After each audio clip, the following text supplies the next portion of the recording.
Doctor Suresh कुमारी channel पर आपका स्वागत है। जैसे कि आप लोगों को विदित है कि अभी बोर्ड की परीक्षाएं लास्ट फरवरी में स्टार्ट हो रही है। तो आज देखिए हम सामाजिक विज्ञान का प्रथम भाग यानी कि इतिहास, और इतिहास का भी चैप्टर हमारा जो सेकंड है, तो सेकंड चैप्टर जो हमारा इतिहास का है वो है प्राचीन विश्व की प्रमुख सभ्यताएं। देखिए सभ्यता जो है ये चैप्टर अभी जुड़े हैं, पहले पिछले वर्षों तक हमारे सामाजिक विज्ञान में ये चीज़ें नहीं थी। तो इसमें से देखिए आज हम जिस टॉपिक पर चर्चा करेंगे, जो बच्चों को समझाने का प्रयास करेंगे कि प्राचीन विश्व की जो प्रमुख सभ्यताएं हैं उसमें से मिस्र की जो सभ्यता है उसके बारे में हम चर्चा करेंगे। तो प्राचीन विश्व की प्रमुख सभ्यताएं मानव और उसकी सभ्यता का उद्भव एवं विकास एक रोचक कहानी है। इन सभ्यताओं का बहुत बड़ा भाग अतीत के घने कोरे में छिपा है। इसको समझने का प्रयास लगातार जारी है। ये सभ्यता विश्व के विभिन्न क्षेत्रों में अलग अलग समय में विकसित हुई। जब व्यक्ति स्थायी रूप से रहना शुरू करता है तब व्यवस्थित जीवन बिताने के प्रयास में उसके चारों ओर एक सामाजिक, राजनीतिक, सांस्कृतिक एवं आर्थिक व्यवस्था का निर्माण शुरू हो जाता है। यही व्यवस्था सभ्यता का निर्माण करती है। जिन सभ्यताओं की जानकारी आज तक प्राप्त हुई उनके बारे में हम अध्ययन करेंगे, और उनमें से पहली सभ्यता जो आज हमने चुनी है वो है मिस्र की सभ्यता। अब देखिए सबसे पहले मैं आपको ये बता दूं कि जितनी भी सभ्यताएं, ज़रूरी नहीं है कि जितनी सभ्यताएं विकसित हुई उन सब के बारे में इंसान ने पता लगा लिया है। कुछ तो ऐसी सभ्यताएं जिनके बारे में हमें अभी तक पता भी नहीं चला है, ठीक है ना। जैसे सिंधु सभ्यता के बारे में हमें पता है, माया सभ्यता के बारे में हमें पता है, ठीक है, मिस्र की सभ्यता के बारे में पता है। इस तरह हमें कुछ सभ्यताओं के बारे में पता चला है। कुछ सभ्यताएं ऐसी है जो अभी भी इतिहास में दफन है, अभी तक उनकी खोज नहीं हुई है। चलिए आज हम चर्चा करते हैं विश्व की सभ्यता, मिस्र की सभ्यता के विषय में। मिस्र सभ्यता का विकास लगभग 7000 वर्ष पूर्व माना जाता है। प्राचीन काल में मिस्र छोटे छोटे राज्यों में बटा हुआ था। लगभग 400 ईसा पूर्व में राज्य संयुक्त होकर 2 राज्यों में संगठित हो गया था। पहले उत्तर मिस्र अथवा नील नदी के मुहाने का राज्य, दूसरा दक्षिण मिस्र अथवा नील नदी की घाटी का राज्य। ये प्रश्न यहाँ पे 10th क्लास में बहुत उपयोगी है कि जो मिस्र की सभ्यता है पहले उत्तर और दक्षिण 2 में थी, एक नदी और एक घाटी में, ये ध्यान रखना। उत्तर मिस्र की राजधानी बूटो व राजचिन्ह उनका मधुमक्खी था। ये भी एक नंबर के प्रश्नों में इम्पोर्टेंट है। दक्षिण मिस्र की जो सभ्यता थी उसकी राजधानी तख्बे व राजचिन्ह पेपारस का गुच्छा था। ये चीज़ हमें ध्यान रखनी है। मेना या मिनिस नामक राजा ने 3400 ईस्वी पूर्व में इन दोनों सभ्यताओं को मिलाकर संपूर्ण विश्व को अपने अधीन कर लिया था। विश्व में राजतंत्रात्मक शासन व्यवस्था स्थापित हुई और मिस्र के प्रथम राजवंश की स्थापना भी हो गई थी। और राजनीतिक व्यवस्था में देखा जाए तो उस समय मिस्र की सभ्यता की राजनीतिक व्यवस्था कैसी थी, तो मिस्र का राजा पराओ कहलाता था। पराओ न्याय और ईश्वर का प्रतिनिधि माना जाता था, और विश्व के राजनीतिक इतिहास को 3 भागों में विभक्त कर दिया गया था। प्राचीन काल का युग था जो मिस्र की सभ्यता का, उसको पिरामिड युग कहा जाता था, जो 3400 ईस्वी पूर्व से 2160 ईस्वी पूर्व तक विराजमान रहा। मध्यकाल का या फिर सामंतवादी युग कह सकते हैं, जो 2160 ईस्वी पूर्व से 1580 ईस्वी पूर्व तक रहा। नवीन काल या फिर उसको ये कहा जाए सामंतवादी युग, वो 1580 ईस्वी पूर्व से 650 ईस्वी पूर्व तक रहा। अब हम चर्चा करते हैं कि मिस्र की जो सभ्यता थी उसकी शासन व्यवस्था जो राजतंत्रात्मक की, लेकिन उस राजतंत्रात्मक व्यवस्था को भी बड़े अच्छे तरीके से चलाने के लिए मिस्र में उसको कई भागों में विभाजित कर रखा था। क्योंकि जब तक शासन व्यवस्था को अच्छे से विभाजित नहीं किया जाएगा तो राजा भी कुछ नहीं करता था।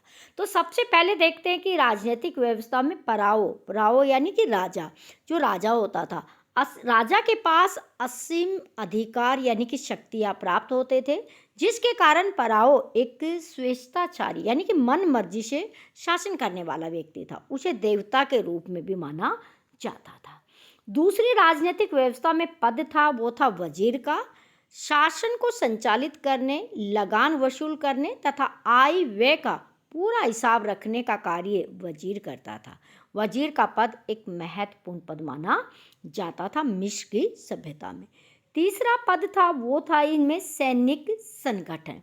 सैनिक संगठन में क्या था कि 12वां इनका राजा बना, शासक बना पराओ 12वें नंबर का, स्थायी व संगठित सेना रखना वो शुरू कर देता है। उससे पहले पराओ के पास स्थायी सेना नहीं होती थी।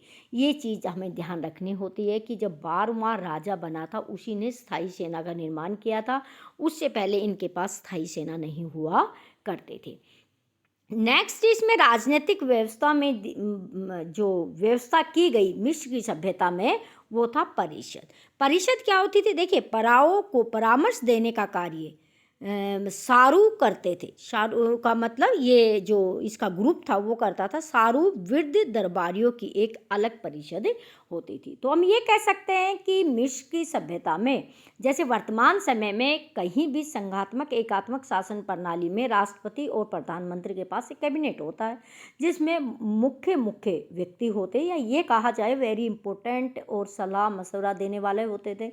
और मिस्र की सभ्यता में यानी कि जो सारू का मतलब यहाँ पे हैं अनुभवी लोग, जो जिनकी उम्र अच्छी हो गई थी, उनको परिषद में शामिल किया जाता था। तो उनको क्या कहा जाता था? सारू। ये हमें ध्यान रखना है। अब जो वर्तमान समय में हम कैबिनेट कहते हैं, वो ही मिस्र की सभ्यता में जो परिषद है वो सारू हुआ करते थे। बस ये मेन प्रश्न है, यहाँ से निकल कर आता है 1 नंबर का प्रश्न, ये हमें ध्यान रखना है।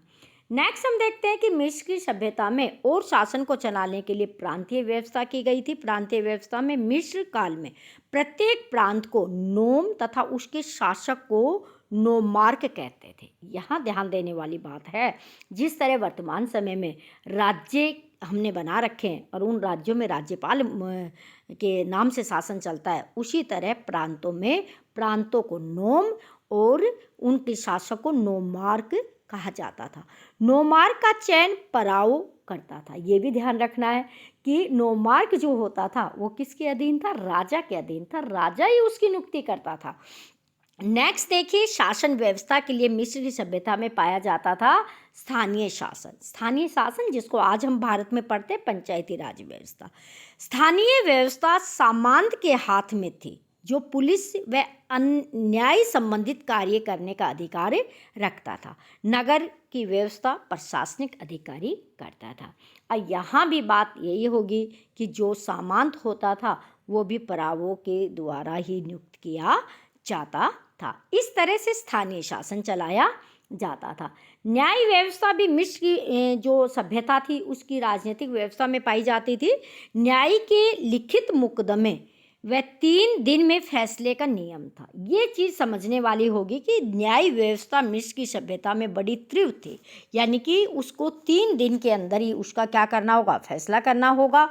अपराधियों को कठोर सजा दी जाती थी। जैसे कठोर सजा में क्या प्रावधान था? न्याय व्यवस्था का प्रश्न अलग से 2 नंबर 3 नंबर में आ सकता है।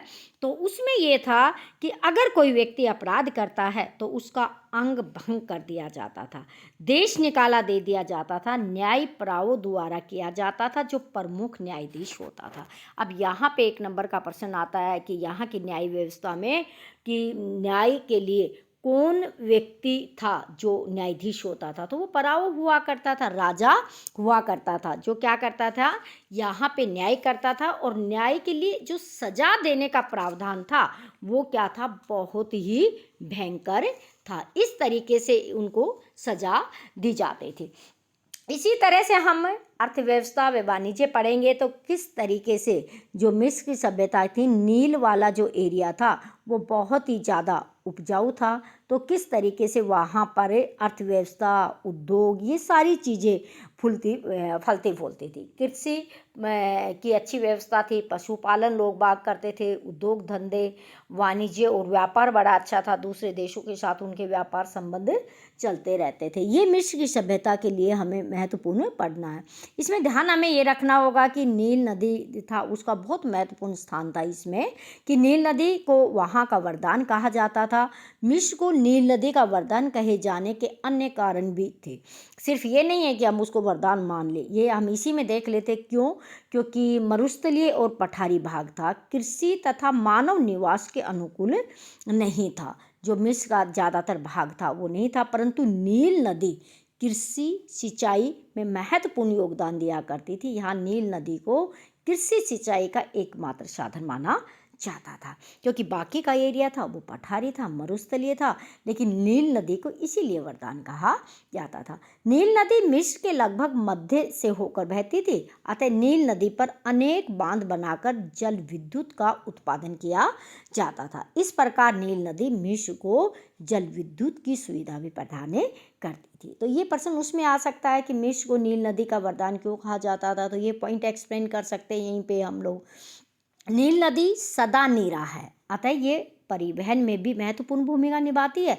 इस प्रकार नील नदी मिस्र की महत्वपूर्ण सामाजिक, आर्थिक, सांस्कृतिक क्षेत्र में महत्वपूर्ण भूमिका निभाती है। मिस्र को नील नदी का वरदान सही कहा जाता था, इसीलिए कहा जाता था। इस प्रश्न को आप इसमें ऐड कर सकते हैं। और नील नदी को परिभाषित करते समय अर्थव्यवस्था, वाणिज्य, नील नदी के माध्यम से कृषि, पशुपालन, उद्योग धंधे, व्यापार, ये सारी चीज़ें आ जाती है। अब हम देख लेते हैं कि मिस्र की सभ्यता में संस्कृति और धर्म, ये देखिए, बहुदेवतावादी थे और प्रकृति के विभिन्न रूपों की पूजा करते थे। विश्व का सबसे बड़ा देवता सूर्य था, जिसे रे, रा, होरस एवं एमन आदि नाम से जाना जाता था। ये महत्वपूर्ण प्रश्न यहाँ पे रहेगा कि सूर्य देवता को किन के नामों से जाना जाता था, तो इसको आप अंडरलाइन कर लीजिएगा। मिस्र की सभ्यता को संसार को क्या देन थी, ये प्रश्न भी अलग से हो सकता है। तो देखिए, विश्व को मिस्र ने 365 दिन का एक वर्ष का कैलेंडर प्रदान किया। ये प्रश्न बहुत इंपॉर्टेंट है। सूर्य घड़ी में जल घड़ी का आविष्कार मिस्र ने किया। औषधि विज्ञान के क्षेत्र में अनेक खोज की, जिनसे रासायनिक लेप तैयार किया, जिससे डेड बॉडी को शताब्दियों तक सुरक्षित रखा जा सकता है। ये हमें मिस्र ने ही दिया है, जो आज हमारे मेडिकल साइंसेज में इस्तेमाल किया जाता है। 600 से ज़्यादा दवाओं के नाम का उल्लेख मिस्र की सभ्यता में पाया जाता है। एक ऐश्वर्यवाद के सिद्धांत का ये क्या करते, प्रचलन करते। तो देखिए, इसमें से आने की बोर्ड की परीक्षा में महत्वपूर्ण प्रश्न आने की संभावना है। नील नदी को मिस्र का वरदान क्यों कहा जाता है, विश्व को मिस्र की सभ्यता की क्या देन है, और इसकी राजनीतिक व्यवस्था कैसी थी, अरपराओं का क्या योगदान था। छोटे प्रश्नों में हो सकता है कि वहाँ का न्यायाधीश कौन था। ये चीज़ें हमें ध्यान रखने वाली है। इस तरह में आप मिस्र की सभ्यता को समझने का प्रयास करेंगे तो समझने में बड़ी इजी है। और सामाजिक विज्ञान में अब की बार पेपर का पैटर्न ऐसा है, बच्चे अगर थोड़ी सी मेहनत करके भी काम करेंगे तो 95+ नंबर आने की संभावना है। इसी तरह पढ़ते रहिएगा, मन लगा के रहिएगा, भविष्य को चमका के रहिएगा। Thanks for watching.